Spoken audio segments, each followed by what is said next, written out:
ओम शांति।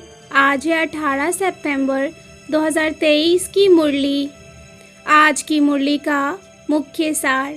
बाबा ने कहा, मीठे बच्चे, बाप की आस है बच्चे, पूरा पूरा नष्ट मोहा बने। जब पक्का वायदा करें बाबा आप हमारे, हम आपके, तब सच्ची प्रीत जुटे। प्रश्न, रुद्र शिव बाबा द्वारा रचे हुए यज्ञ और मनुष्यों द्वारा रचे जा रहे यज्ञों में मुख्य अंतर क्या है? उत्तर, मनुष्य जो भी यज्ञ रचते उसमें जो जौ, तिल आदि स्वाहा करते वह मटेरियल यज्ञ है। बाप ने जो यज्ञ रचा है यह अविनाशी ज्ञान यज्ञ है। इसमें सारी दुनिया, सारी पुरानी दुनिया स्वाहा हो जाती है।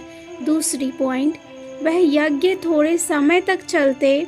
यह यज्ञ जब तक विनाश न हो तब तक चलता रहेगा। जब तुम बच्चे कर्मातीत अवस्था तक पहुँचेंगे तब यज्ञ की समाप्ति होगी। आज की मुरली का मुख्य पॉइंट्स।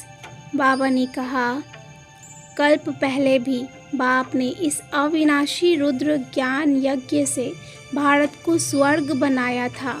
अब फिर से आए हैं वही प्राचीन राजयोग सिखलाकर तुमको मनुष्य से देवता बनाने। यह रुद्र ज्ञान यज्ञ भी है तो पाठशाला भी है। जब तक विनाश ना हो तब तक यह यज्ञ चलता रहेगा। इसमें तुम्हें अपने रथ को भी स्वाहा करना है। तुम्हारी अवस्था अंत में ही कर्मातीत होगी, क्योंकि जन्म जन्मांतर के पापों का बोझा जो सिर पर है वह जलने में टाइम लगता है। अभी बाप ने तुमको त्रिकालदर्शी पने का ज्ञान दिया है। पहले तुम्हें इस ज्ञान को धारण करना है और दूसरा फिर योग से विकर्माजीत बनना है। गृहस्थ में रहते दोनों को ज्ञान चिता पर बैठ पवित्र बनना है, तब स्वर्ग धाम जा सके। बेहद का बाप तुमको यह डायरेक्शन देते, बच्चे अब पवित्र पूज्य बनो। पहले पूरा नष्ट मोहा बनना है, तभी बाप से पूरी प्रीत जुटेगी। प्रतिज्ञा करनी चाहिए कि बाबा हम तो बस आपको ही याद करेंगे, आपसे पूरा वर्षा लेकर ही छोड़ेंगे। तुम्हें मनुष्यों को भ्रष्टाचारी से श्रेष्ठाचारी बनाने की सेवा करनी है। प्रदर्शनी समझने वाला बड़ा एक्टिव और फुर्त होना चाहिए, जैसे मिलिट्री वाले होते हैं। चलते चलते कई बच्चों को संशय आ जाता है। माया ऐसा थप्पड़ लगा देती जो बाप को ही फारकती दे देते हैं। इसीलिए माया से बड़ा खबरदार रहना है। अच्छा, मीठे मीठे सिकिलद्धे बच्चों प्रति माता पिता बाप दादा का याद, प्यार और गुड मॉर्निंग। रूहानी बाप की रूहानी बच्चों को नमस्ते। रूहानी बच्चों की रूहानी बाप को याद, प्यार और नमस्ते। धारणा के लिए मुख्य सार। पहली पॉइंट, इस अविनाशी ज्ञान यज्ञ में अपने इस रथ सहित सब कुछ स्वाहा करना है। सर्विस के लिए बहुत बहुत चुस्त और फुर्त बनना है।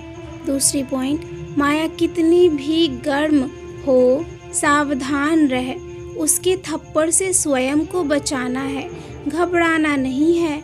वरदान, दया भाव को धारण कर सर्व की समस्याओं को समाप्त करने वाले मास्टर दाता भव।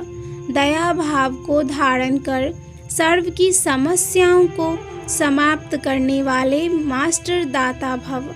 जिन आत्माओं के भी संपर्क में आते हो, चाहे कैसे भी संस्कार वाला हो, अपोजिशन करने वाला हो, स्वभाव के टक्कर खाने वाला हो, क्रोधी हो, कितना भी विरोधी हो, आपकी दया भावना उसके अनेक जन्मों के कड़े हिसाब किताब को सेकंड में समाप्त कर देगी।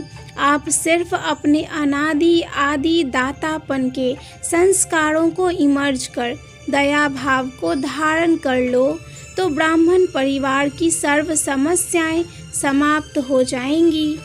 स्लोगन है, अपने रहमदिल स्वरूप व दृष्टि से हर आत्मा को परिवर्तन करना ही पुण्य आत्मा बनना है। अपने रहमदिल स्वरूप व दृष्टि से हर आत्मा को परिवर्तन करना ही पुण्य आत्मा बनना है। अच्छा, ओम शांति।